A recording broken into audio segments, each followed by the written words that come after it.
Welcome to the series of videos on the business lifecycle. My name is Andrew Ayers. I'm an attorney with a focus on business counseling, which is working with small businesses to helping them get started, helping them grow, and helping them through the various legal decisions they may face. I also do some estate planning where we work on wills and trusts and other healthcare documents. This is the first in a series of videos regarding the different steps you'll encounter in the business lifecycle. There will be a series of 10 videos, and not everything you will encounter will be something that you or your business necessarily have to consider. However, at these various stops along the way, you should check in with your attorney and your professional advisors to make sure that you have everything put together correctly. Today, we're going to be discussing the first step, which is choosing the name for your business.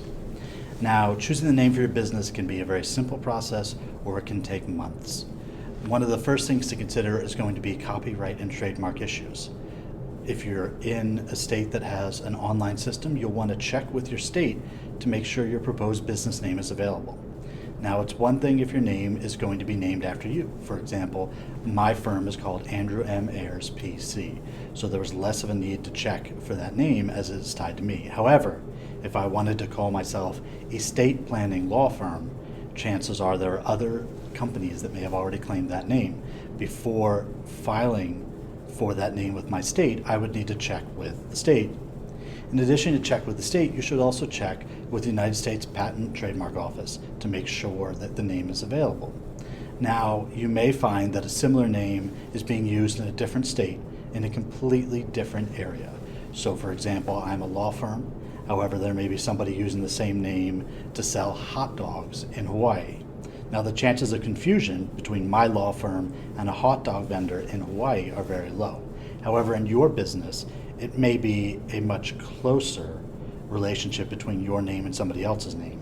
And so you'll want to check with the Patent and Trademark Office to make sure that your name would not run afoul.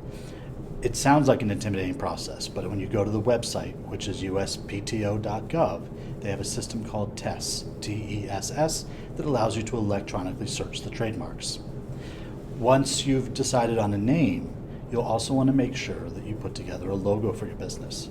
This can also be trademarked. So when you're putting together your logo, if you're going to use common elements, you may want to check with the trademark office to make sure it's not going to infringe on other people's trademarks. This is a step where an attorney can be a very helpful asset for you to make sure that your name and your logo will not be infringing on anybody else's already registered name and logo. If so, you could be in for a significant litigation fee, including being responsible for the other business's attorney's fees. The next thing to consider with your name is whether or not there's going to be licensing issues. For example, again, with a law firm, I can't call my law firm the best estate planning law firm you've ever seen. The folks at the Bar Association and the bar examiners will not allow that in any of the states I'm admitted to practice law. Whatever industry you may be in, you'll also want to check to see if there's issues regarding what you can call yourself. Especially in professionally licensed industries, there are requirements on what you can and cannot call your company. The final thing to consider is the marketing issues. You want to make sure your logo, your website, your name are things that are easy to pronounce. You want to look to see that the domain name that you're looking to get is available, and you'll want to go through GoDaddy or whatever website company you use to make sure you get it registered so nobody else takes it.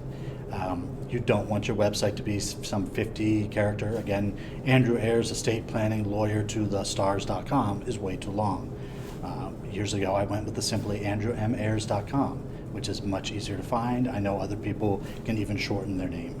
Think of something as simple as Amazon, think of go.com or espn.com. So as you can see, when you're looking at naming your business, there can be a variety of different areas for you to look at. Some are legal, some are not.